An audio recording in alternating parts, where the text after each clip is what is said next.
ngobrol singkat dengan teman kelas saya mengenai pengalaman selama menjadi anggota Paskibraka. Jangan bosan ya. Oke, tapi di sini saya akan memperkenalkan diri saya terlebih dahulu. Perkenalkan, nama saya Yuliatin, sekolah SMPN 1 Probolinggo, jurusan Manajemen Perkantoran 2, absen 31. Jeng jeng, inilah dia narasumber kita. Bisa memperkenalkan diri terlebih dahulu.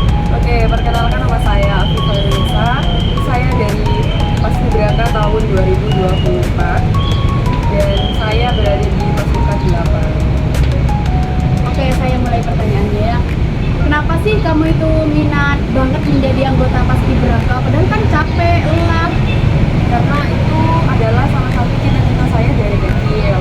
Karena itu saya tuh dulu itu waktu kecil itu suka nonton televisi pas waktu tanggal 17 Agustus, di mana itu anak-anak Paskibraka itu mengibarkan bendera di tanah Jakarta itu, di mana di DKI ya waktu itu.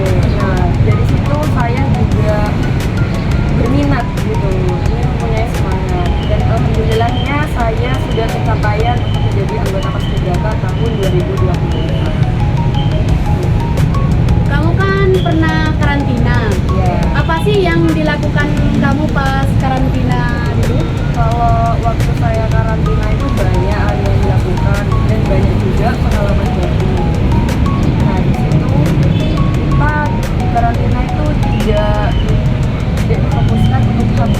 Jadi HP itu apa ya, istilahnya tuh disita atau diamankan oleh PPI atau petugas panitianya dari Paskibraka.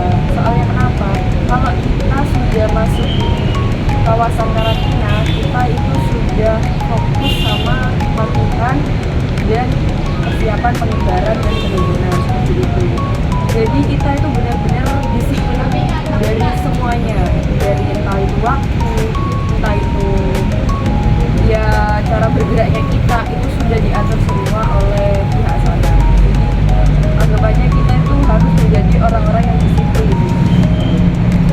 Apa aja kegiatan kamu yang kamu ikuti selain Paskibraka?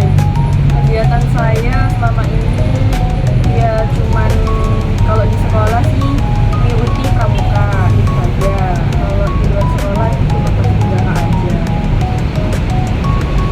Kamu kan ikut Paskibraka ya. Apa aja sih latihan yang dilakukan Paskibraka ini? Kalau selama aku melakukan pelatihan itu, tentunya saya melakukan baris-baris, cara langkah tegap yang benar, pasti sikap sempurna juga diajari, juga pernah diajari bikin yel-yel. Itu pastinya seru banget sih menurutku, soalnya gimana kita harus memupuk satu sama lain itu jiwa korsa. Kan Paskibraka itu banyak kan, maksudnya jadi satu kan susah, jadi harus cara satu-satunya untuk kompak itu bisa dengan adanya yel-yel atau jargon untuk membangun rasa semangat atau rasa kebersamaan. Dan sampai sekarang pun aku masih agak-agak ingat kejadian itu, karena gimana ya, di Paskibraka itu menurut aku ya, pertemanannya dari segi pertemanan, dari segi apa ya, persaudaraannya itu kayak lebih erat banget gitu, meskipun kita itu berbeda-beda dari sekolah Kota Probolinggo ini. Jadi kan banyak karakter dari anak-anak sekolah lain. Jadi kita bisa paham karakter-karakter anak-anak dari sekolah lain seperti itu. Dan juga kita bisa menukar informasi atau menukar pengalaman yang sudah pernah dialami di sekolahnya. Mendapatkan teman baru. Nah, mendapatkan teman baru juga, mendapatkan pengalaman baru juga. Apa aja sih pas kamu ikut Paskibraka kan pastinya ada keluh kesahnya ya? Ya, pasti itu.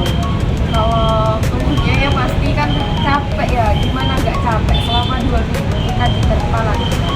Itu pun ya meskipun kita nggak sekolah, itu kita nggak enak-enakan di alun-alun gitu. Kita fokus dari pagi latihan, pulang siang, balik lagi sore, latihan lagi, baru kita baru istirahat itu waktu malam.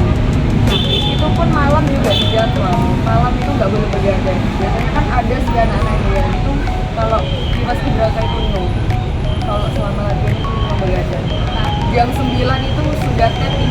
udah off semuanya. Jadi tuh keluhnya di situ. Tapi enaknya dimana kita itu bisa mengikuti diri kita sendiri tuh apa ya, rasa disiplin itu mulai dari sekarang. Syukur-syukur kita bisa memupuk rasa disiplin itu dari kecil. Karena kenapa? Kesuksesan itu berangkat dari kedisiplinan kita. Seperti itu. Karena aku bisa bilang gini, kenapa? Banyak pelatih-pelatih atau teman-teman yang sudah berhasil itu karena kita disiplin. Kuncinya cuma satu. Kita disiplin aja kita bisa sukses. Itu teman-teman.